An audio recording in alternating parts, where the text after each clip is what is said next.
Welcome to the Future Christian Podcast, your source for insights and ideas on how to lead your church into the 21st century. At the Future Christian Podcast, we talk to pastors, authors, and other faith leaders for helpful advice and practical wisdom to help you and your community of faith walk boldly into the future. Now, here's your host, Lauren Richmond Jr. Welcome to the Future Christian Podcast. Today, Martha Tatarnic welcomes Dr. Elizabeth Schrader Polczer to the show. This is the first of a two-part episode, so be sure to stay tuned next week for the second half. Elizabeth Schrader Polczer is Assistant Professor of New Testament at Villanova University. She holds a doctorate in early Christianity from Duke University with a focus on textual criticism, Mary Magdalene, and the Gospel of John. Her research has been published in the Harvard Theological Review, the Journal of Biblical Literature, TC, a journal of biblical textual criticism, the Comparative Oriental Manuscript Studies Bulletin, and the Journal of Early Christian Studies. She is regularly invited to present her peer-reviewed research at churches and conferences internationally. One more thing, please take a moment to leave a review on whatever podcast app you're listening on and share this episode with a friend. Thanks, and enjoy the episode.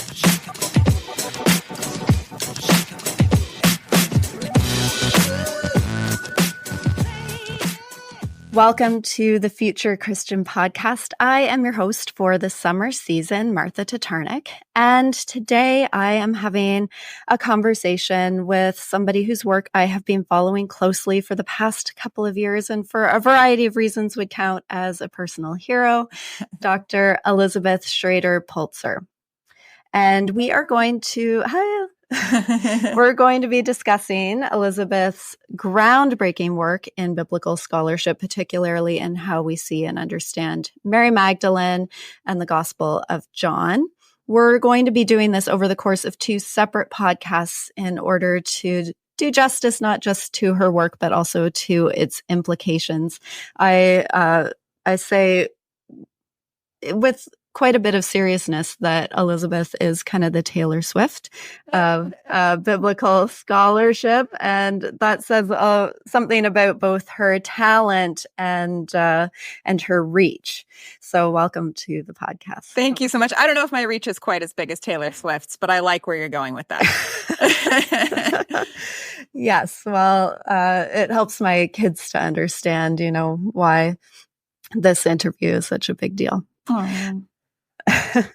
So, speaking of Taylor Swift and music and that analogy, let's just set the context a little bit here for how you became one of the most talked about biblical scholars of our day, because it's not exactly an obvious path.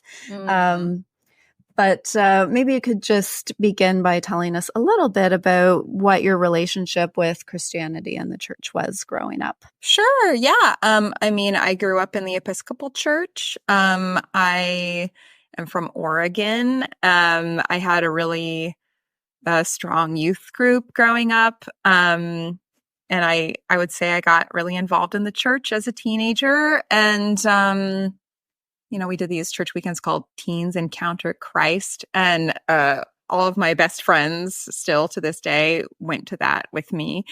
So it was very good for bonding. And then in college, I don't think I really went to church in college. I went to school in Southern California at Pomona College. And I think I kind of dropped off from church attendance in my 20s, as probably a lot of people do. I got really interested in meditation in particular, actually. And I got along the way, I was interested in finding a guru, which maybe a lot of people do at some point in their spiritual seeking. And I would say, I did get interested in meditation, and I would say I was kind of seeking for a while. And then sort of in my early 30s, somehow it just became clear to me that my guru, I knew I had an intuition that my guru was female. And I'm like, who is it? And after a lot of seeking, I realized it's Mother Mary. Mother Mary is my spiritual guide. And I was like, oh, really? Okay. And then I just started going back to church after that. Yeah, I started going back to the Episcopal Church. At that point, I lived in Brooklyn, New York. Okay. And so, yeah, I started going back to church in my 30s. And, but, you know, it was kind of like right back where I left off. The Episcopal Church is pretty consistent and has been for quite a while. And one of the nice things about growing up in the Episcopal Church is I feel very aligned with their values. And I never felt like I had to leave or change. And so, yeah, so then I was going back to an Episcopal church in my 30s. And during this whole time, I was a music major in college, and I was in a band, and we won this big contest sponsored by Pantene, and we opened for Jewel, and then we were invited to tour with Jewel a little bit, which was cool. And we also toured with Poe, who maybe people remember her song Angry Johnny. That was kind of like her biggest hit.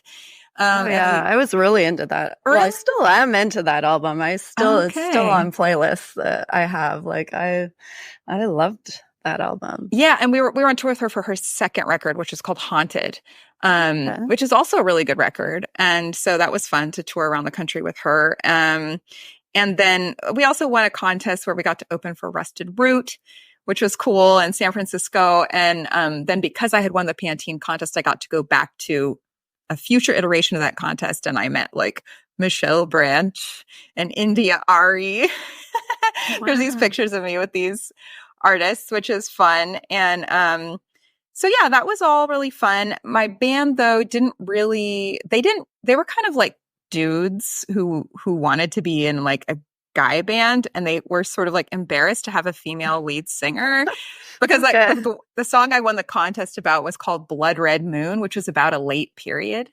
And I think they just found it kind of embarrassing. And so the band didn't really work out in the long run. And so they sort of started their own band, which is called the Action Cats, which is like everybody in my band except me, which is like kind of a bummer. And so that was really hard for me, but I ended up just being a female singer-songwriter after that. And I did that for quite a while. And I toured so many colleges, including Villanova, where I'm a professor now, which is super funny. I'm like, the last time I was here, I was playing at the Connolly Center, like playing and probably not necessarily dreaming about becoming a professor there. No. I was trying to make it in the music business. I did have some more fun things happen as a solo artist. I got to be on an episode of the Gilmore Girls. The 6th season finale, you can see me like as one of the troubadours in this episode called Partings, where Lorelai and Luke have a fight. I mean, you can see me. I was at Stars Hollow, which is actually in Burbank, California, for a few days filming that episode. My songs are on like a lot of sort of MTV reality shows, and I still get royalties for my songs being in the background of, I don't know, True Life, I Self-Injure, or like Juliana and Bill. Like there's all these like funny shows. I mean, the music business is hard. Yeah. I did it for a long time, and I still, it's nice to get some royalties every once in a while still. But I think I was definitely starting to get burned out on it, because after this huge, amazing thing of winning this contest and touring with Jewel and seeing what it's like to play for like 5,000 people and touring the country and all that, making records and getting better and better at my craft. Mm-hmm. Like I think I became a better and better artist as I got older, but it's a really youth-focused culture, and like I felt like the entertainment business cared more about me for being young than for being accomplished. Yeah. Well, and it's interesting, the piece about your male bandmates going on without you too, because I have quite a bit of background in music as well. I studied music in university, although I was never like a pop artist or anything like that. I'm a French horn player, but I think that the misogyny in the music world sort of puts the church to shame. Like, there's that too. Like there's, like I also grew up in the Anglican church. And so I certainly grew up thinking that women had a place in the church.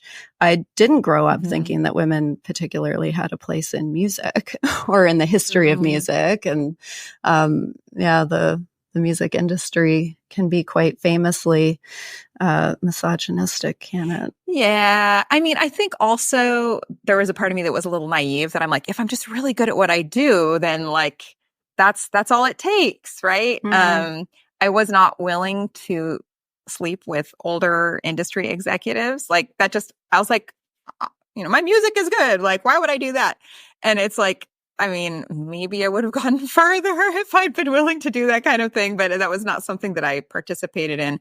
It was a little depressing to see that, especially in entertainment, what they call it, the casting couch or whatever, that is a real thing. It is a real thing. Yeah. And so I was not willing to participate in that. And so maybe that's part of why I didn't get further. But I did have fun. I had fun doing it in my 20s and early 30s. And yeah, I would say that during my early 30s, I was like trying to figure it out. I'm like, okay, so, I expected myself to be, doing better by now. Like there were some people I knew personally, like Sarah Bareilles, Colby Calais, Katy Perry. Those are all people that I knew personally that Sarah would say hi, Libby, to me now. She does know me. But Katy Perry and Colby Calais, I like hung out, like I was in groups with at the time before they were getting big. And so I saw that some people made it. And I'm like, I was going to be one of them.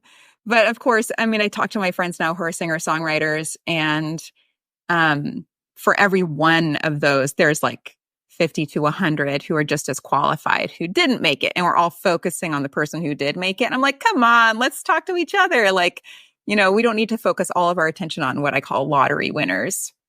Yeah. Well, it really is like a lottery. And I would have probably put the ratios as a lot higher than 50 to 100 for every one, because, most of the people I know in music, like it's a real grind. Like they have to be extremely committed to that vocation, Well, people are committed to it into their 30s and sometimes even their 40s. And there comes a point like, I just want to stop saying, will you please come to my show? I want to stop saying, can I sleep on your couch? Like, can I borrow your keyboard? There's enough of that. Like, that's okay for a while. And at a certain point, you're just like no more. Yeah, for sure. Was there like a spiritual dimension to songwriting in particular, to being a musician on that circuit, following that calling for all those years? I'd say there was. Yeah. Certainly in my lyrics, you can hear hints of me sort of referencing scripture. U2 was always my favorite band, and the way that U2 sometimes references scripture, I kind of do similar stuff in my lyrics. Like I'll talk about like telling you truly, that's something that I would bring up, or taking a vow of silence. Like these are the kinds of lyrics that show up in my songs. But also, as I said, like during this time, I was getting really into meditation, and I would do there was a time, I think in my late 20s when I was meditating for an hour every day. Every morning. Wow. Yeah, I was taking it very, very, very seriously. Yeah. I don't think it's unrelated, by the way, to some of the stuff that I found in biblical scholarship. How many people do meditate for an hour every day? I did that for, I don't know, 6-7 years. I was doing that, which is quite a while. And so it was around that time, that I was making this transition from like just meditating to be like, oh, Mother Mary is my spiritual guide. So I'm going to start going back to church. I would say that there was definitely a spiritual aspect. And when it came to my music, somewhere along the way, I think it was right after I moved to New York in 2008, because I was in LA after I graduated. And with the band, we lived in LA, but eventually I transitioned to living in New York. And I remember when I was in New York, I was like on the subway, strangely. And I was reading a book by Bell Hooks, who's an amazing feminist author who passed away recently. And I had this moment where on the subway, it was like my purpose in life is to bring the valuation of the feminine into the world. That like the feminine has value. Wow. And I had this very strange experience where I literally felt sort of, it sounds weird, but like it felt like energy was shooting out of my head for like an hour afterward. And it was actually freaking me out. I was texting my best friend. I'm like, there's this weird thing happening right now. So maybe that's a little bit TMI. But this is when I was purely a singer-songwriter, like just pure music. And so I was like, okay, well, I got to write songs about the feminine and the feminine voice. And yeah, I mean, I think a song of mine called Share It is kind of like the best job that I did of actually articulating that feminine voice. And I was able to showcase for the president of, was it Sony? Which I think it was, her name was Amanda Ghost. I did a showcase with this song, Share It. And then I didn't get the record deal from it. And I'm just like, it felt really like I was sort of hitting a dead end. I was like, right. Yeah. I was like, I was doing what I thought I was supposed to do. I was so certain that this was my life path, that like being a singer-songwriter, being a musician was the way.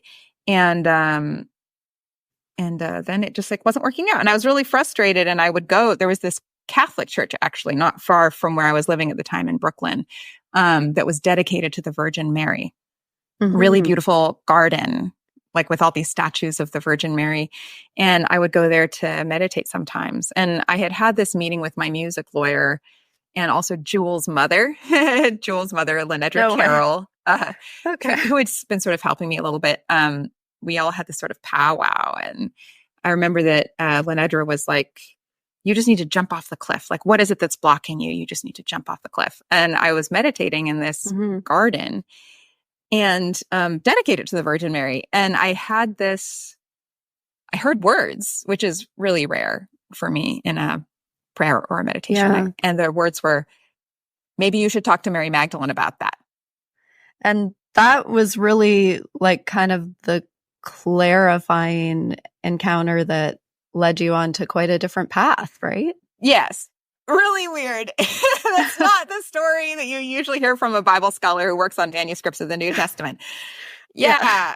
So I was just like, I was talking to the Virgin Mary here, and now I feel like go talk to Mary Magdalene. I was like, it was very strange to me. And so as I was walking home from this experience, this encounter in the garden, I was like, I went to the garden of the Holy Virgin and I asked for the blessing of the Magdalene. I'm like, that's a cute lyric. So I went home and I worked out this song in just like a couple days. It came real fast, like just boom, which sometimes songs take me years and years to write. And this one just came in a couple days.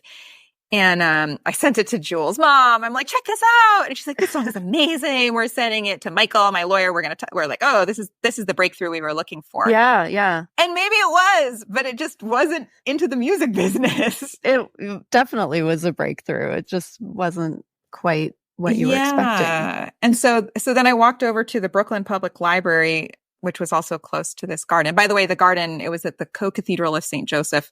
And a couple of years later, they unfortunately destroyed the garden to make it into a parking lot. Very Joni Mitchell. Very Joni Mitchell. That was immediately what came to mind. I know. It's so sad. But I made a music video of the Magdalene song in the garden, so you can actually see what it looked like. So fortunately, we did make the music video before the garden was destroyed. But I walked over to the Brooklyn Public Library and got the Complete Idiot's Guide to Mary Magdalene. And so I started researching Mary Magdalene, and it just keeps on going. It's like the world's deepest rabbit hole. That was in 2011, I think.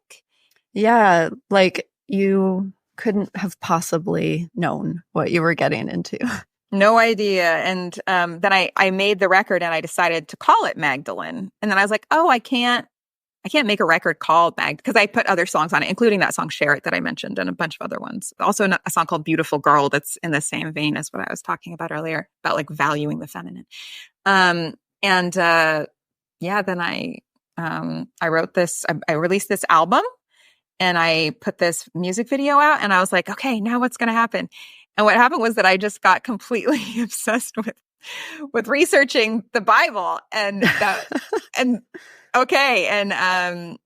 so, maybe now you want to talk about what happened next. Well, let's get into the the crux of what has made you such a groundbreaking and talked about force in the world of biblical scholarship, because it definitely involves that rabbit hole that you jumped into following that spiritual encounter. A lot of your work has centered around John 11, the story of the raising of Lazarus, and the earliest known copy that we have of the Gospel according to John, which is known as Papyrus 66. So can you just set the scene for us about Papyrus 66 and when it was discovered, and then what you began to see when you came across it?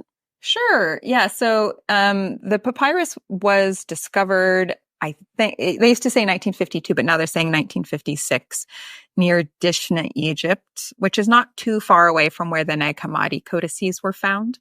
Some people have theorized they came from the same place. It's like a day's walk from one to the other, but they were found in different locations. It was found in a jar with a bunch of other papyri similar to the Nag Hammadi codices.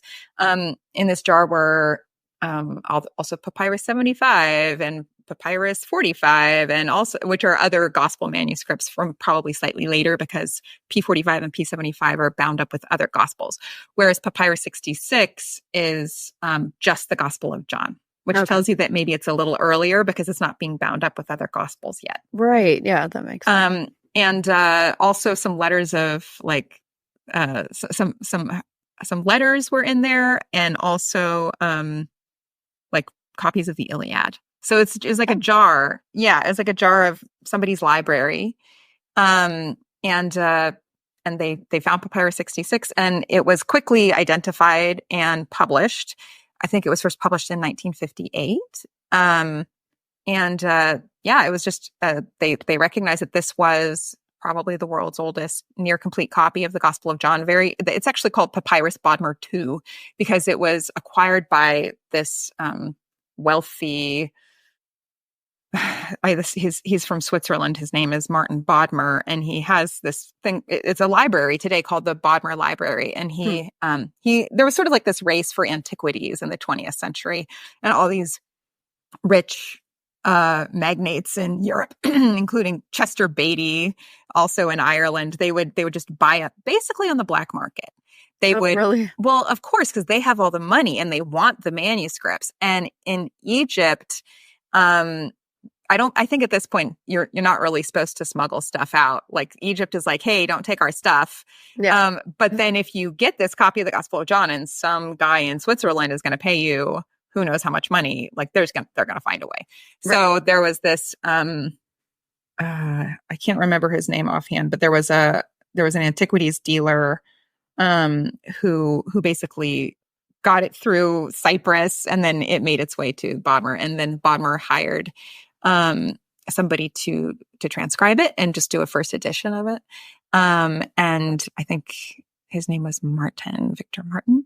And then it became able to be studied. So it was just first, in 1958, it was first available to be studied, just the transcription of Papyrus 66. There was a few notes on it. And then people in the 1960s started to comment on it. People like Marie-Émile Boimard, a French Dominican scholar, and Gordon Fee, who was one of the best-known textual critics of the 20th century. They started making sort of comments on what was interesting about the manuscript. And what's interesting is that both of those scholars in the 1960s said, hey, there's this place where the name Mary's been crossed out a couple times, and like this woman's been split in two. And they're like, that's the weirdest change in the whole manuscript. Yeah. And they published that, and nobody followed up on it. Right. Yeah. It was seen, just not. Yeah, they knew that the name Mary had been crossed out a couple times, and they just said weird. And Papyrus 66 is it's very old, but it's also, the scribe is really unpredictable, and the scribe makes a lot of corrections, 450 corrections, in fact, along the course of the text. And so it's kind of a weird situation because it's the oldest copy we have of the Gospel of John, but the scribe is also really idiosyncratic. So some people think that the scribe had access to two copies of John. And so the scribe is correcting. Sorry, they're copying from one. They call it an exemplar or a Vorlage. They have an exemplar that they're copying from, and then they have a second one that they're correcting the text against. Because at this time, there's no printing press, so you just try to get. We're a long ways away from the printing press. Yeah, definitely. So if you're really lucky, let's say it's 200 AD. That's usually when it's dated to like the turn of the 3rd century. Late 2nd, early 3rd century is when Papyrus 66 is usually dated, which is 100 years after the gospel was written.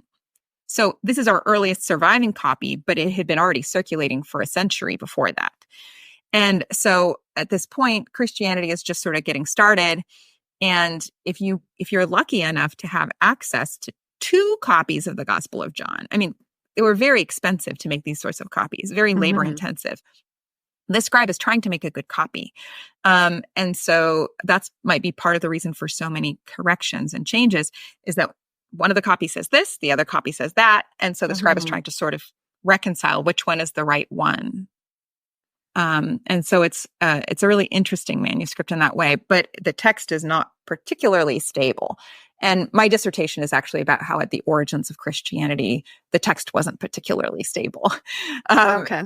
Yeah. And so I think that's part of what's going on there. Yeah. So there are these instabilities around the names Mary and Martha in John 11, where a number of those corrections can visibly be seen, right? Like if you look at Papyrus 66, you can actually see these scratchings and changes. Absolutely. Yeah. And so I should just give the piece of, after I went to the Brooklyn Public Library and got the Complete Idiot's Guide to Mary Magdalene, and I was like, I released a record about her. I said, I want to look at the world's oldest copy of the Gospel of John because, the Complete Idiot's Guide talked about how Mary was a controversial character. And I'm like, well, let's just look at the world's oldest copy and see if anything has been changed. And it was hard for me to find because it hasn't been translated, or at the time it hadn't been. It's all in Greek. And so I had to kind of meet with a professor at General Theological Seminary, which is the Episcopal Seminary in Manhattan. Or it was. It's kind of been absorbed by Virginia Theological Seminary now. But at the time, it was still a real seminary. And I met with Deirdre Good, who is the professor of New Testament. And she directed me to this website that the University of Birmingham had put together called Iohannes.com, IOHANNES.com, which you could still go to. And they had transcribed hundreds of copies of the Gospel of John in Greek and Latin. And so she's like, go there, and then you can look at the transcription of Papyrus 66. I said, okay, because I knew that I also Googled that what's the world's oldest copy of the Gospel of John, and it was Papyrus 66. I'm like, I want to look at that. So I went, and now I had this website, Iohannes.com, I could look. And I first, of course, went to John 20, the scene between Jesus and Mary Magdalene in the garden. Right. Nothing was weird there that I could see. John 19. And I didn't read Greek, but I could use an interlinear study Bible to see what each word was. And so, then I went to John 19 at the cross. It all looks like it was supposed to look. And I said, okay, well, I actually said, I was probably wrong. Like, who am I? I'm just some singer-songwriter. Like, why would I be able to, these scholars, to think that they had missed something is a silly thought. And honestly, it is a silly thought because they spend all their time looking at this stuff. And I said, but just in case, let me look at John 11, because that's some people think that Mary of Bethany, Lazarus' sister, is Mary Magdalene. So I should just check. I literally almost just gave up, but I was like, let me just check. Some people think that Mary of Bethany is Mary Magdalene. And so when I went to John 11 on Iohannes.com, I could see that there was all this editorial activity happening for 5 verses. And I could see that the name Maria was being crossed out and being changed to Martha. And that the name Maria was totally scratched out and changed to say the sisters. Okay. And I was like, whoa. I was like, what is this? And I knew enough from going to church that there was another story of Mary and Martha by the way, I'm so intimidated talking to someone named Martha about this. I'm sorry for all the consequences for someone named Martha. Oh, I'm totally fine with it. I am saying that Martha existed, but I'm thinking, just as somebody who had no training, it looked like the character Martha was being added. Into the story. Yeah. Yeah, that's just and the thought never would have occurred to me because, Mary and Martha, they go together. as you know, in both Luke and John, Mary and Martha, the two sisters, and it never would have occurred to me, except that I saw the scribe doing it. I'm like, is the scribe adding Martha to the story? I'm like, wait, Luke has a Martha. Luke 10 has a story of Mary and Martha. By the way, they don't have a brother in that story. Yeah, there's no mention of a Lazarus. Yeah, and so I'm like, did this scribe take Martha and stick her into John? Like somebody who read Luke, did they stick her into John's gospel? I mean, that never would have occurred to me if I hadn't seen it. So I copied the Greek text and I sent it to Deirdre. And the email subject line just had 12 exclamation points. And I was like, look at this. It looks like they're adding Martha. Look at this. And she said, oh, very interesting. I was like, come on, that's cool, right? Or that's weird, or that's disturbing. It's something. And, she probably figured that the work had already been done because, as I mentioned, it was the 1960s when people were commenting on it. Yeah. Surely, at some point, this is in 2012, surely sometime between the 1960s and 2012, somebody would have done something. 50 years. But the answer was no, nobody had really done anything. And so I was frustrated. And so I just kind of kept on researching. And I think I sent it to Karen King. I sent it to Elaine Pagels. They're the Harvard and Princeton ladies who are really big in Mary Magdalene stuff. And I was like, hey, look at this. Papyrus 66. It's been changed. And they were like, cool. They were too busy. They had other projects going on. And I was getting really frustrated and kept emailing Deirdre. And my best friend, Kelly, had said to me, hey, you can't keep bothering these scholars. You have to go learn Greek. You got to do this work yourself. And I was like, no, I'm a musician. I'm a singer-songwriter. I know who I am. I've been doing this for 12 years. This is about my music career and whatever. And after maybe a year, at the end of, I guess in 2013, I was like, okay, fine. I'll get this master's degree. I'll learn Greek. But just because nobody's doing anything about this, I want to show everybody that Papyrus 66 is messed up. I'm going to do a study. So I entered this master's program at General Theological Seminary. Deirdre was my thesis supervisor. And when I was there, some of the professors were like, oh, have you looked at Andrew Irving at the time? He's another great professor. He was like, have you looked at the Vetus Latina? What are the Vetus Latina? They're the old Latin manuscripts before St. Jerome translated the Vulgate. They're older copies, the first translations into Latin of the Gospel of John. He's like, look at those. And it turns out that all over the place in the textual transmission of John, not just in Papyrus 66, I looked at, I don't know, maybe 150 copies for my master's thesis on this Johannes.com website. I could just click right through every single copy, go to John 11. 1 in 5 Greek copies had something weird happening around Martha. Sometimes the name Mary would be changed to Martha, or sometimes Mary would be doing something that you expect Martha to do, like Mary's serving the supper in John 12. That's not what you would expect. And in the old Latin copies, it's even worse. You sometimes just see Martha's name really getting awkwardly added in the margin. Really? 1 in 3 of the old Latin copies, you see something weird happening around Martha. So I was like, this is surprising. This is a lot. And also church fathers, I found out that Cyril of Jerusalem, John Chrysostom, Tertullian, they were all saying that Mary did things that your Bible would say that Martha does. And I was like, this is weird. I was like, I think, I'm like, is there a corruption in the Gospel of John? Is that what this is? So I wrote my master's thesis. It was called, Was Martha of Bethany Added to the Fourth Gospel in the Second Century? And I knew if I really had found something that big, it needed to go to a big journal.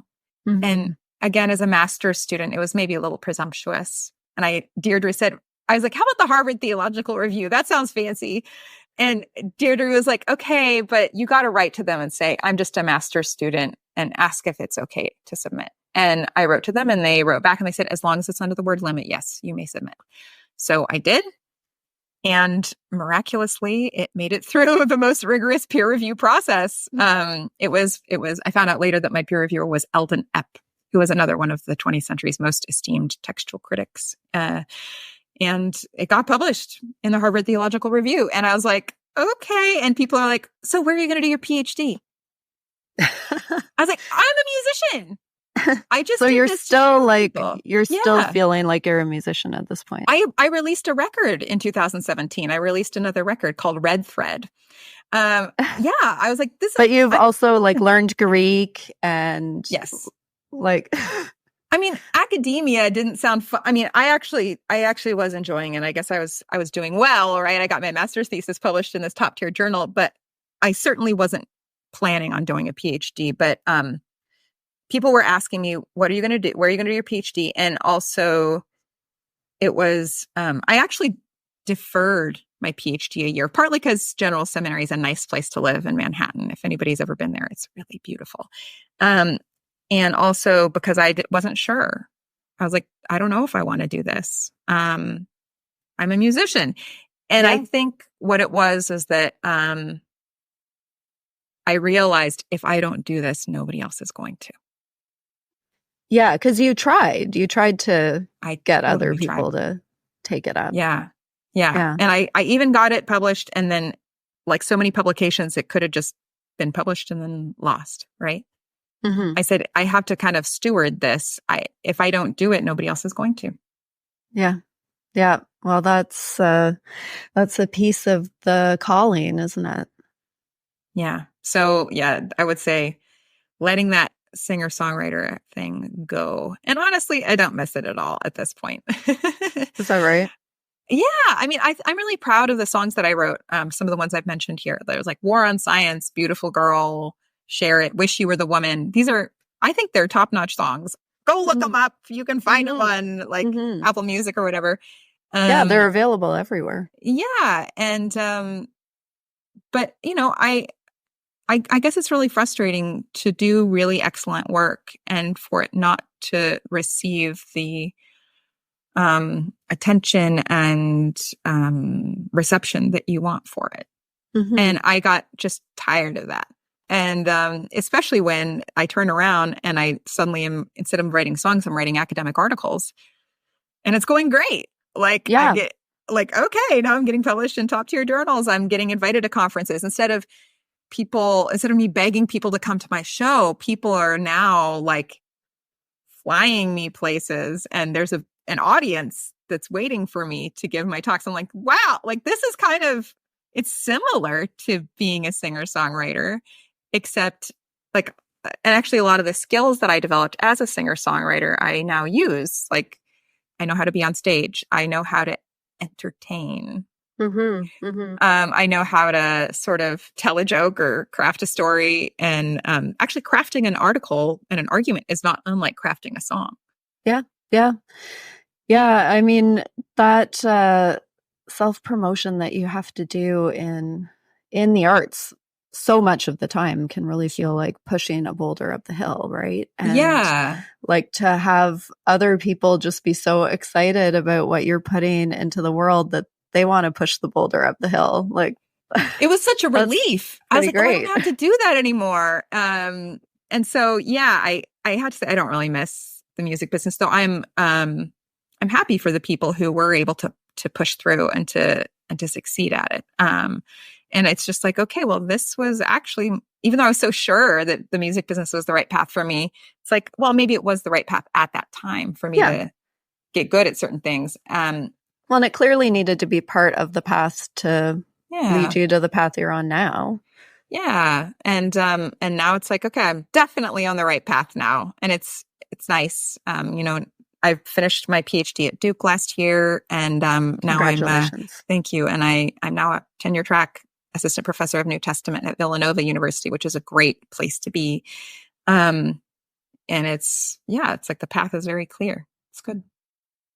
So let's talk about the Martha piece in John 11, because in the Bibles that we all have, Martha has a pretty big role in John 11, but it does get sort of overlooked because Martha is a minor character in the Bible, and so it doesn't, raise major alarm bells. Can you just talk about that Martha figure as has been passed along to us, and why that might be significant in all of this editing that you can see going on in the Gospel of John? So are you asking what Martha's function is in the Gospel? Yeah.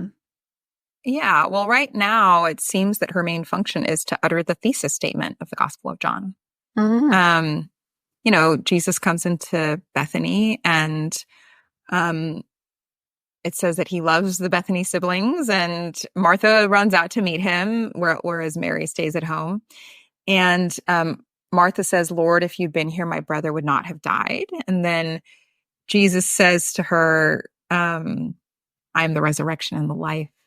Those who believe in me, even though they die, will live. Do you believe this?" And she says, "Yes, Lord, I believe that you are the Christ, the Son of God, the one who is coming into the world." And that's considered to be the Christological confession in John's Gospel, which has an equivalent in the other synoptic Gospels to Peter's confession. I believe that you are the Messiah, the Son of God. And in Matthew's Gospel, Jesus says, "You are Peter, and on this rock I will build my church," in response to Simon Peter giving this Christological confession at Caesarea Philippi in Matthew 16. So this John seems to be sort of providing an equivalent confession, but now it's a woman that's saying it, not Peter. Okay, so that seems sort of radical. And it's not just that it's the equivalent of Peter's confession, like, "I identify you, you are the Christ," but it's also that at what most scholars think was the original ending to the Gospel of John, John 20, verse 31, says, "These things are written so that you may believe that Jesus is the Christ, the Son of God, and that by believing you may have life in his name," which sounds very much like what Martha says in John 11. So this sort of parallel has caused people to say, okay, Martha's the one who utters the central thesis statement of the Gospel of John. And after she utters it, she runs and gets Mary.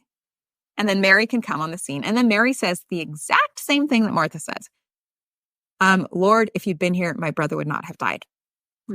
And before I had done my work in the 70s and 80s, it was very hip to do redaction criticism, which is where scholars look at a biblical text and they see seams in the way that the text has been written, places that seem awkward.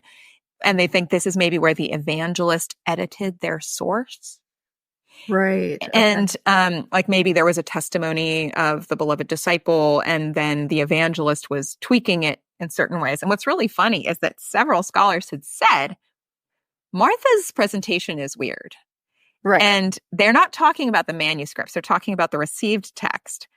And they're assuming that the evangelist had access to some source that was then turned into what is our gospel narrative now.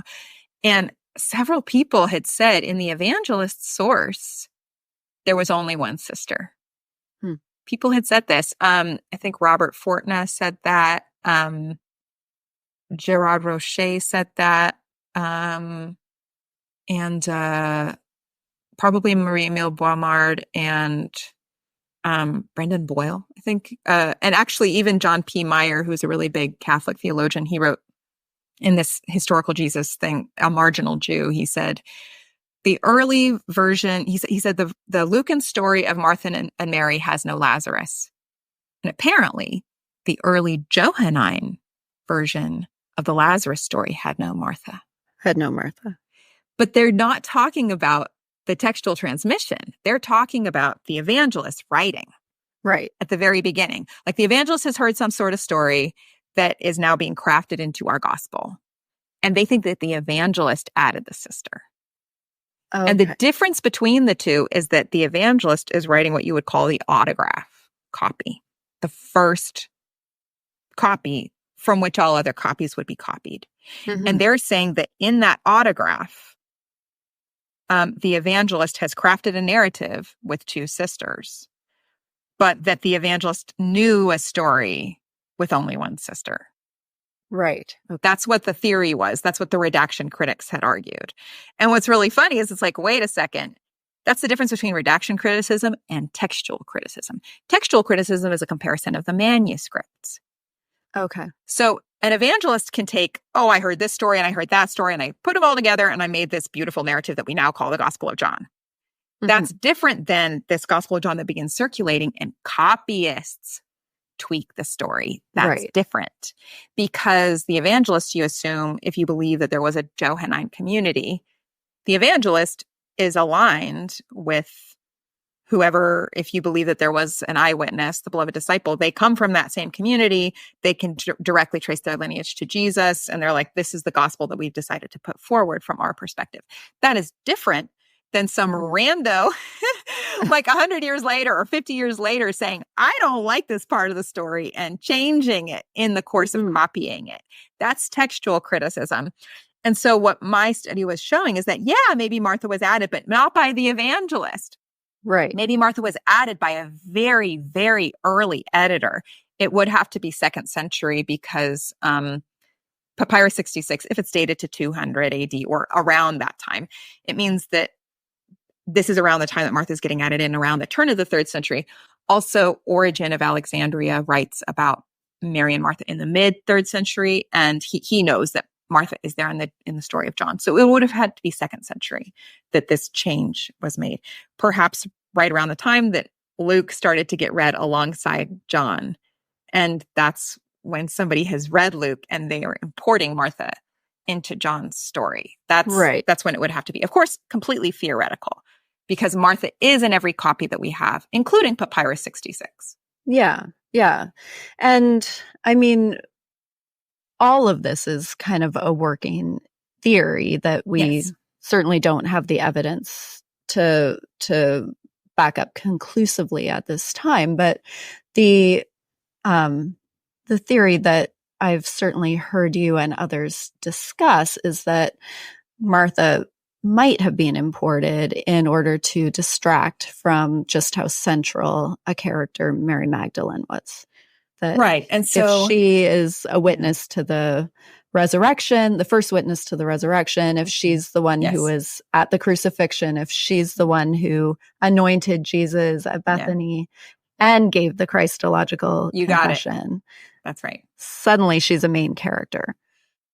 Yes, she's a very central character in John's gospel in that case. And so I should emphasize that, first of all, we also do have, I have not yet found a manuscript where Mary is uttering the confession in John 11. So I should make that very clear.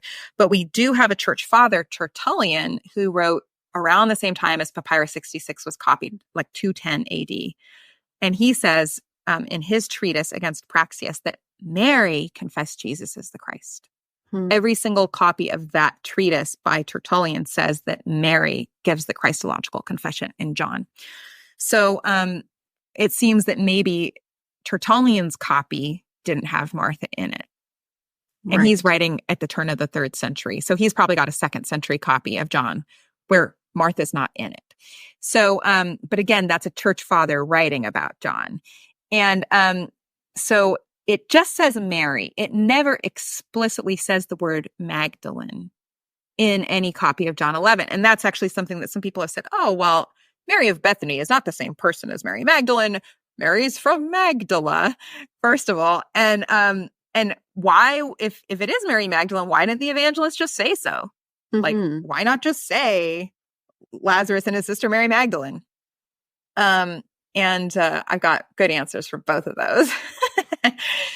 Okay, so tell us. Yeah, so first of all, the word Magdalene is based on the Aramaic word Magdala, which means tower. And the ane ending is just like a Greek feminine ending. So I was just looking at a Syriac manuscript this morning that says Magdalitha when it's referencing Mary Magdalene. And Etha, Syriac is the same language as Aramaic. It's just like a later stage of Aramaic. So when it says Magdalitha, it's the same thing as Magdalene. It just means tower. That's all it means. Toweress. Okay. Toweress. And there were some towns in the 1st century, actually a lot of them, called Magdal this or Magdala that. In Hebrew, it's Migdal. So there's like a place called Migdal Nunaya, which is like Tower of the Fishes. And there's Migdal El and Migdal Gad. There's all these different Migdals. And it just means tower of this, tower of that, tower of this, tower of that. And so to say Magdalene or Magdalitha is clearly referencing one particular one of these Magdalas or Migdals is really vague, first of all. I mean, there's so many at this time. And some people said, oh, no. Everybody knew that Migdal-Nunaya, the one by the Sea of Galilee, that was the one that everybody knew. That's the one, if you go to the Holy Land today, they're like, Magdala, this is where Mary Magdalene came from. There's a synagogue. Yeah. In fact, that's not what the most popular Magdala was. And so I wrote an article with Joan Taylor in 2021 where we totally blew that out of the water because we cited Eusebius, who lived in the Holy Land, and he's writing in the 4th century. He does know a place called Magdala. He had this book called the Onomasticon, where he just literally goes through every single place that's mentioned in the Bible, and he tells you what it is. And he does know a place called Magdala. He does not associate Mary Magdalene with it, and he thinks it's Migdal Gad, which is in the south. It's in Judea. So yeah, everybody did know a Magdala, but it's not the one that people think it is today. And he didn't think it had anything to do with Mary Magdalene. It just means tower, okay? Right. And so there's all these towns called Tower in the 1st century. And so the question becomes, is it really about the place she came from? Or is it that Mary came from a town called Tower, which, by the way, is super vague because there's so many of them. Does she come from a town called Tower? Or is Mary herself the tower? Well, yeah, because we have Simon Peter, Simon the Rock, and Mary the Tower. And there's James and John Boanerges, sons of thunder. There's Thomas the twin. There's all these different names that Jesus gives supposedly to his closest disciples. And like titles. Right. And so the question is, did Mary get one of those titles? And so Joan Taylor and I looked at the interpretation history of the name Magdalene. And it turns out that there has always been a division of interpretation. Some people did think it was a town that she came from, but some people thought that it was a title. And St. Jerome, for example, thinks that Mary was given the name Toweress for her ardent faith. And St. Jerome also lived in the Holy Land, and he also knew Eusebius's Onomasticon. So definitely really far back, some people thought it was a place she came from, and some people thought it was a title. But what we pointed out was that St. Luke seems to think it's a title because he says, Maria he Kalumene Magdalene, Mary, the one called Magdalene. And whenever he uses this word called throughout Luke or Acts, it's always like Simon called Peter, or Elizabeth called barren, or Martha had a sister called Mary. So this word, this kaleo participle that Luke uses is for nicknames. And so in the 1st century, it seemed to have been thought of as a nickname, not a place that Mary came from. And that place, Migdal-Nunaya, besides that, it was called Tatarnic in the 1st century. It was a very burgeoning big city known to a lot of people, but it was not called Magdala in the 1st century. It was called Tatarnic. And that's, it's a big city that would have had plenty of synagogues. So yeah, they're great synagogues that you can excavate at this awesome ancient city called Tatarnic, but it wasn't called Magdala in the 1st century. So how does that connect to this idea that Mary of Bethany might have been Mary Magdalene, even though it doesn't explicitly say that in... Yeah, it doesn't use the word Scripture. Magdalene in John, not until John 19:25 at the cross. Right. Yeah. But so what is clear that a lot of important scholars have noticed is that there's some really obvious parallels between the Lazarus story and the story of Mary Magdalene and Jesus in the garden. Obviously, both of them have a tomb and a stone, and somebody rises from the dead, and there's a woman named Mary, and she's crying. And there's even more subtle things like there's a handkerchief. They take the handkerchief, the sudarion, which is sort of a rare word. They take the sudarion off of Lazarus in John 11, and then you look in the tomb and there's the sudarion that's rolled up in John 20. In John 11, Jesus says, "Where have you laid him?" And then in John chapter 20, Mary Magdalene says, "I do not know where you have laid him." And it's the exact same sort of Greek words.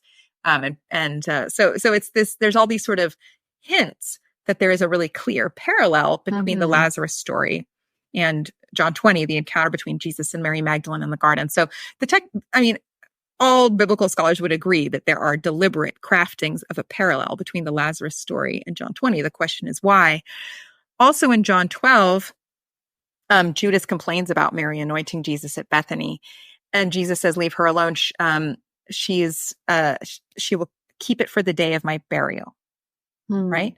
Right. And so if he's talking about a woman named Mary at his burial, in John's gospel, there's only one woman named Mary at Jesus' tomb. It's Mary Magdalene. Right. So you can see why people would have thought, and actually as far back as interpretation history can be traced, people did think that Mary of Bethany was Mary Magdalene. People blame Pope Gregory for this, but that's not true. Pope Gregory identified Mary Magdalene with Luke's sinful anointer in Luke chapter 7. That was his innovation. But centuries before that, people thought that Mary of Bethany was the same woman as Mary Magdalene. So there's a lot of extra biblical support for church fathers. Yes. Hippolytus of Rome, Ambrose of Milan, Severus of Antioch. Also, the Manichaeans thought so. They were kind of heretical, but they seemed to think Mary of Bethany was Mary Magdalene. And if you read the Gospel of Mary, which is a 2nd century text, this character Mary has aspects of both Mary of Bethany and Mary Magdalene. Jesus loves her. She's crying, and she sees the Lord in a vision. So it seems, as far back as we can trace the interpretation history, some people thought that Mary of Bethany was Mary Magdalene. Not everybody, but some people thought so.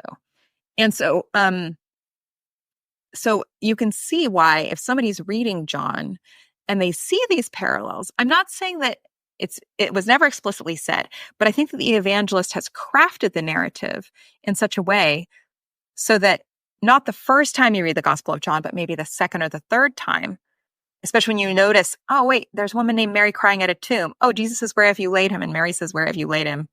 Like, is Lazarus' sister Mary Magdalene? It's a question that the evangelist has put into the reader's mind. And maybe the reason why the evangelist didn't explicitly say that this is Mary Magdalene is because in these Bethany stories, the evangelist is giving very controversial content to Lazarus' sister. First of all, that Christological confession, isn't that supposed to be Peter's? Right? So John, almost everybody would agree, has had some access to Mark's gospel. John has at least heard Mark's gospel. That's a near consensus in biblical scholarship these days. And some think that John has access to all the synoptics. I personally think maybe Matthew, but definitely Mark. So in Mark's gospel, Peter confesses Jesus is the Christ. But also, I'm sure you know what happens in the anointing in Mark's gospel. There's Elizabeth Schrader Polczer wrote a whole book about it. What she has done at the Bethany anointing, wherever the gospel is preached, what she has done will be told in memory of her. Right. But her name is not given. Right. So, and Matthew basically does the same thing. So if John is trying to give a counterpoint to Mark's presentation, John knows that it will be controversial to give a woman, perhaps Mary, this Christological confession. And John knows that it will be controversial to identify who the anointer was, because Mark withheld that name. Right. Yeah. So I'm saying that John is trying to be strategic. John is trying to say, okay, I want to identify who the Christological confessor is and the anointer as Mary Magdalene. That's what John's view is. But I can't say it explicitly. I got to do it under the radar. So what John does is John just calls her Mary, makes her super similar to Mary Magdalene in John 20, like super obvious parallels, but doesn't say so explicitly, and doesn't actually name her as Mary Magdalene until Mark does, which is at the cross. Right. Because that's where it's actually safe to do so. That's where it's safe to say that it's Mary Magdalene, because obviously Mark has withheld that information, or in the anointing has withheld the identification and gave the Christological confession to someone else. So I'm saying that John is anticipating that this is going to be controversial.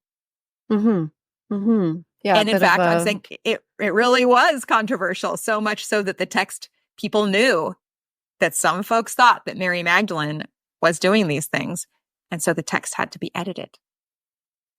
Yeah. So with that bombshell, because definitely we can see how John and then others understood this as the bombshell that it potentially was. We're going to end today's podcast there, leave you hanging, because there's a lot of implications to this research, and this research has sparked a lot of excitement across the church and across church leadership. So we're going to come back next week and we'll delve into some of the implications and some of the nerves that are being touched in this work that Elizabeth is unfolding. Thank you so much for part one of my pleasure. This podcast today, and we'll look forward to coming back to this for part two. Thanks for joining us on the Future Christian Podcast. To learn more about Lauren or the podcast, visit future-christian.com. One more thing before you go. Do us a favor and subscribe to the podcast. And if you're feeling especially generous, leave a review. It really helps us get the word out to more people about the podcast. The Future Christian Podcast is a production of Torn Curtain Arts and Resonate Media. Our episodes were mixed by Danny Burton, and the production support is provided by Paul Romig-Levitt. Thanks, and go in peace.